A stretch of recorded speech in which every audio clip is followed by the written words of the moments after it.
I was sexually assaulted at a party, a streamer award party, by somebody that you guys fucking love. And I'm tired, bro. A woman, you always get exiled, and it doesn't matter how I dress, you guys. You guys know I'm asexual. Keep my body to myself for a reason. Do not share myself with people, especially if I don't know them. Phone was stolen and broken. I had no way to get home, and I was assaulted, you guys, by someone that you guys all love. And I'm so tired of this streaming shit, and I'm done, bro. Here's a video of Jordan Pauline lying for almost 7 minutes straight. Ooh wee. You guys know I'm asexual. I like white boys. Yeah, I don't like black boys. I don't like you black niggas. I really don't. Hey! Chad, he's so beautiful, isn't he? I don't like you black niggas. I really don't. Marlon Wayans is young and tender and waiting for dinner. Can y'all please tell him to slide? I'm popping out with Marlon. You think Marlon would talk to me, guys? This man, y'all. He's so cute. You guys know I'm asexual.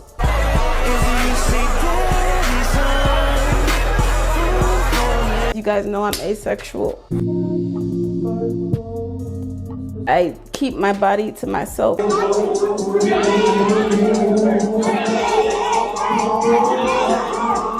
I am a temple. I do not share myself with people, especially if I don't know them. I showed my tit to Brad Pitt at the chateau. Be in a relationship and give my body to the person I'm in a relationship with. I don't want to have fucking one-night stands with people. I don't want to fuck nobody that I don't fucking know. I've never had a one-night stand in my life. What is a one-night stand? Like after the party type shit, when you first meet someone and you don't talk to them. When you first meet someone and want to talk to them, As long as we cool about it, it's not a one-night stand. I said, as long as we speak about it, it's not a one-night stand. It's so many days after tomorrow. She said, I never had a one-night stand. He said, it's not a one-night stand if we talk tomorrow. She said, there's a lot of days after tomorrow, meaning that she wants to continue to talk to him a lot of days is after tomorrow. What person that just got essayed is worried about talking to somebody a lot of days that come after tomorrow? He's like, why are you crying? I didn't want to he's like, I'm gonna talk to you again. I'm like, I don't care if you talk to me again. As long as we cool about it, it's not a one-night stand. It's so many days after tomorrow. It doesn't matter if you talk to me again. It's the simple fact of like me not wanting to even go down that route. It's the simple fact me not wanting to go down that route because you have a girlfriend. Not because I don't want to, but because you have a girlfriend, which you knew the whole time, the whole night before any of this happened. Then you got in your feelings because the girlfriend that you knew about called while y'all was together. I don't like Tylil. Never will. Really won't. And not to say I didn't or wasn't feeling him or not, I didn't like him at one point. I don't like Tylil. Any of that, or he's a bad looking guy. Lie on a bum ass, ugly ass nigga like Tylil. Nobody wants him. I didn't like him at one point. Ugly ass nigga like Tylil. Or he's a bad looking guy. Who y'all think this nigga is? He's a regular bum ass nigga. Jordan, who are you trying to convince? Yourself? Because just a second ago, it would have been different if he would have actually courted me or wanted to be with me. But now he's ugly and now he's a bum. But 2 streams ago, you said, not saying that I never liked him or I don't think he's good looking. But now you want to call him ugly and a bum because he didn't send you $2,000. Because you were just stupid who thought you was going to get wiped and get excited. Okay.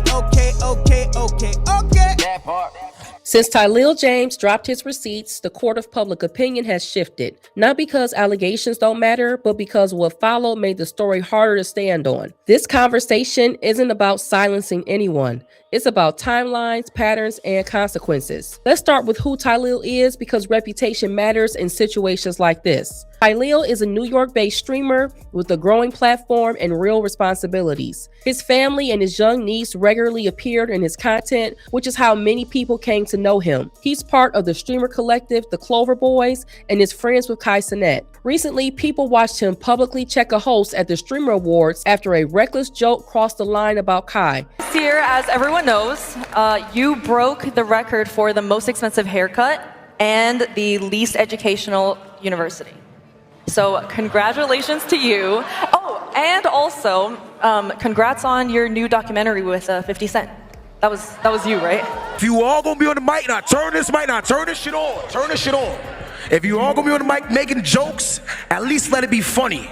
He didn't laugh it off, he addressed it. That matters because it shows how he moves when reputations are on the line. Tylil comes across as a young man who respects and cares for women, not just in what he says, but in how he moves. Let's talk about Jordan Pauline. Jordan is a Guyanese singer and Twitch streamer. She understands platforms. She understands virality. She understands how fast narratives travel once something hits the internet. When her allegations surfaced, it was serious, as it should be. Tylil denied the allegations and released recordings, messages, and documentation. That moment on, the focus shifted from the accusation itself to what happened after. This is where the conversation changed, not because men started yelling, but because women started paying attention. A growing number of women began speaking up, not just defending Tylil, but expressing concern about what situations like this do to actual survivors. These weren't women dismissing harm. These women were saying, this is not how victims usually move, and this kind of behavior makes it harder for people who already struggle to be believed. Child, I owe Tylil an apology.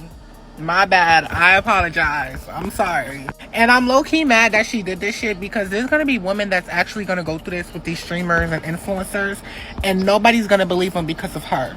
Do people think and use their fucking brain? Yes, go ahead and tell me. I know. I'm a stupid ass bitch. I know. I'm a dumb ass bitch. I know. I'm stupid as fuck. I know. I'm always going to stand behind a woman. But when a woman lies and makes such accusations, something that's a huge lie, that's when I'm like, whoa, you are dangerous. I was shocked with all of the receipts that Tylil came out with, because most of the times when a woman makes an accusation like that, 90% of the time men don't have actual receipts. But this man had actual receipts. He had videos, he had text messages, he had everything to prove his case and his innocence. There are men that have titles, that have money, that go through situations like this just because they have a name or just because they have money. People like you, the reason why they're not believed. And then there's people that have filed police reports that are not believed and nothing is done.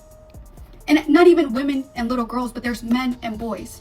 How many men are out there that are afraid, that are terrified to file a report like that? Or a little boy.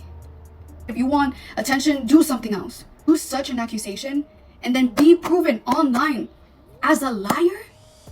Girl, me personally, I would leave the country. In my opinion, he cleared. He knew what he was doing with that, the talking right there. He knew what he was doing. He very much cleared. When are we going to start criminalizing the women that lie? Because if you can sit there and lie about something so appalling in this diddler age, you should be able to suffer the same consequences that you wished on another person. Lock her up, take her money, I don't know, but that is very disgusting. After over a week of silence, Tylil finally spoke out publicly. Jordan began making response videos and going live. In those lives, she talked about wishing she would have attacked him. She referenced having brothers who could assault him. I was extorting a nigga. Matter of fact, come see me. Matter of fact, my brothers is on the way to come see you. I should have sent niggas directly over there if you want to play dirty. I knew where you was at. I could have sent niggas direct. People don't play about me in real life. I should have sent niggas directly over there, but I didn't. I was being nice. That's not fear, that's anger. She also admitted she allowed him to crack, a term commonly used to describe choosing to have sex. And that is embarrassing. So how that actually is doing shit for like courting me and shit and crack, but the nigga I hang out with one day crack, like that's embarrassing. Language matters. She turned off comments on TikTok, then deactivated her X account entirely. Those were deliberate choices, especially for someone who understands narrative control online. One of the women who decided to stop reacting emotionally and started checking facts was Sierra Sprague. Sierra is a singer, songwriter, a Twitch streamer, and a creator with large followings across TikTok and YouTube. She initially supported Jordan because she's a survivor of assault from when she was 15 and not believed. Because of that, she took these claims seriously. However, after Tylil dropped his receipts, she did the work. She built a full timeline using screenshots on a whiteboard from both sides. Once everything was laid out, the story started collapsing under its own weight. Jordan said she left the party at 5 a.m. She said she returned at 6:11 a.m. She also said the entire process of leaving, going home, and coming back took 30 minutes. She lives in Tarzana. The party location is still unclear, and even without exact addresses, leaving at 5 and being back at 6:11 already stretches credibility. But it gets worse. At 6:10 a.m., she texts that she was on her way to get her phone from Tylil. At 6:11 a.m., another message confirms she's already back at the party. Then she says she searched for her phone for 30 minutes. If she arrived at 6:11 and searched for 30 minutes, that puts us at 6:41 a.m. But she also says she arrived at Tylil's hotel at 6:30 a.m. You cannot search for 30 minutes after arriving somewhere 11 minutes earlier. Time does not bend like that. She also said that once she arrived at the hotel, Tylil immediately pulled her phone out of his pocket, meaning the phone issue was resolved right away. Yet she stayed in that hotel room until 8:07 a.m. That's over an hour and a half in a space she claims she only entered to use the bathroom. Sierra also confirmed the hotel has a lobby bathroom. Even if you didn't want to use it, that still doesn't explain staying upstairs for an hour and a half after already getting your phone back. Jordan also shifted how she described the event. At first, it was a party with many people. Later, she corrected herself and said it was a kickback with only a few people left. That change matters. Once the timeline cracked, the money entered the picture. After all of this, Jordan repeatedly texts Tylil, double text, triple text, quadruple text, no response. Then on December 8th, she sent a $2,000 Zelle request with the memo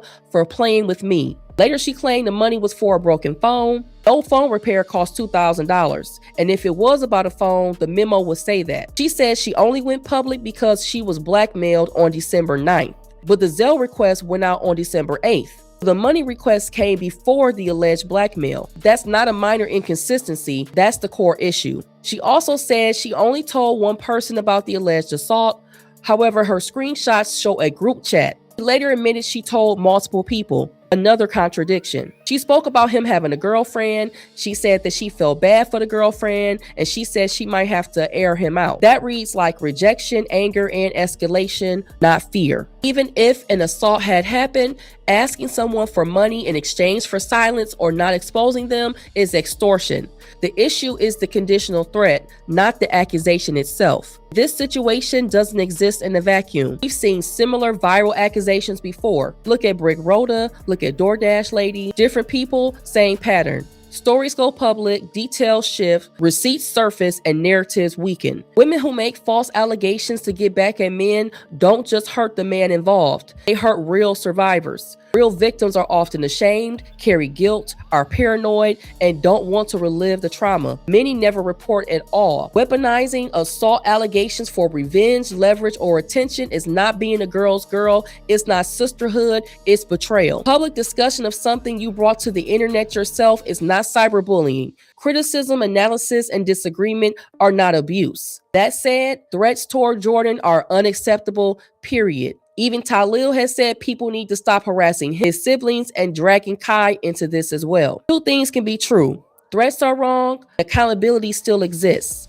Jordan referred to her posts as a farewell and deactivated accounts, and that language raises concern. But concern does not erase facts, timelines, or choices. Women do not face the same long-term scrutiny men do, even when convicted. Men lose careers, reputations, and income permanently. That imbalance matters when allegations go public. This is also a warning for men. Caving in to random birds to satisfy lust is risky. You don't know someone's character, motives, or emotional stability. You're gambling with your reputation and your future. Not every opportunity needs to be entertained. When Tylil finally addressed this publicly, cried, She's fucking lying on me, trying to destroy my image, bro. I got a fucking niece. I got a mother. I got fucking sister. She fucking trying to blackmail me. He understands what's at stake. He comes from a family of women. He provides for women. His income supports more than just himself. As a woman, a streamer, and an artist, Jordan knows the weight an allegation like this carries. If it comes out that she lied on Tylil's name, his character, and his reputation, the consequences should be serious. Financial loss, civil liability, and jail time if the law permits. Because accusations like this don't just trend, they destroy lives. Facts matter, timelines matter, receipts matter, and how you move after an allegation tells the whole story. Now, are we seeing an uptick in women speaking out because they were already supporters of Tylil and felt compelled to back him, or because Jordan's allegations weakened every time she went back to social media? At what point does constant public response stop being advocacy and start undermining credibility? And how, if at all, does this kind of support translate into real accountability, especially when women aren't happy with the outcomes of their own decisions? Where do we draw the line between regret, responsibility, and harm? Because support shouldn't mean protecting bad decisions, and accountability shouldn't disappear when the story doesn't go your way. But drop your thoughts, like the video, subscribe, hype the video as well if you've enjoyed the commentary. I'll see y'all in the next video. Peace.